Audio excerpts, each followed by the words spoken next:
Whatever Hawkins's feelings at that moment, he and his men had to move quickly. Shot was still falling fast around his new flagship, the Minion, as he signalled Drake and the Judith to join him out of range. As they sailed into the gathering dusk, the sound of gunshots died away, while the burning fireship lit up the western sky behind them. No other Spaniards followed them. They had clearly had enough of battle with Hawkins, and so, finally out of sight of San Juan de Ulua, Hawkins and Drake were able to drop anchor in the dark and assess their losses. Hawkins had begun the day with 6 ships. He now had 2. Of his 300 men, he had lost more than a third. It was true that he had given nearly as well as he had gotten, and sent the Spaniards 2 proud flagships to the bottom. He had escaped the trap they had elaborately set for him, including the fireship. But escape had cost him dearly, in blood, ships, and, thinking of the silver he had been forced to abandon on the Jesus, treasure. Yet no grief at his losses could equal the rage he felt at having been deceived and betrayed. The Spaniards had given their word, and then played him false. Somehow, some way, he would make them pay. In the morning, he had one more nasty shock. The Judith was gone.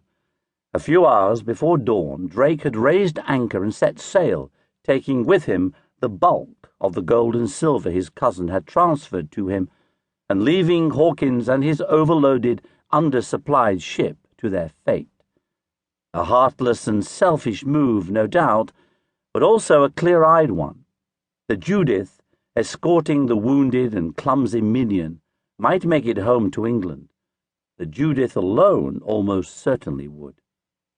Here, in 1568, on his first command, Francis Drake revealed himself as he would be for the rest of his career, a smart, bold, ruthless bastard.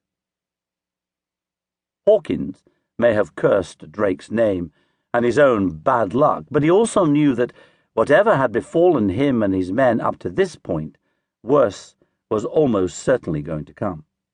No coastline port or island in the Caribbean was now safe. The Minion would have to sail directly for Europe without stopping for supplies, even though she was woefully short of food and water. When they learned this, almost half his crew, including Job Hartop, told him they wanted to be left behind on the coast to take their chances with the Spanish or the natives, rather than live on boiled leather on the voyage home. Hawkins didn't mind. It lessened the number of men he would have to feed, and contemplating the coming trip, he could hardly blame them. The Atlantic crossing took 3 months. Hawkins had to deal with starvation, storms, and mutiny. His men ate every living thing they could find on the ship, pigs, dogs, rats, and parrots, until they got down to chewing on pieces of oxhide and leather gloves. Halfway through, the dread of every long-distance ocean voyager struck: scurvy. Men's gums bled, their teeth fell out, and their legs and fingers turned black. Finally, the Minion made landfall in northwest Spain. Hawkins entered the port of Vigo to beg for food before all his men died. A Spanish eyewitness caught sight of him there, gaunt and haggard, but with the same crimson velvet breeches and a scarlet leather jacket trimmed with silver braid, and the same air of self-assured command. The Minion left Vigo on January the 20th, 1569, and reached Plymouth Sound on January the 25th.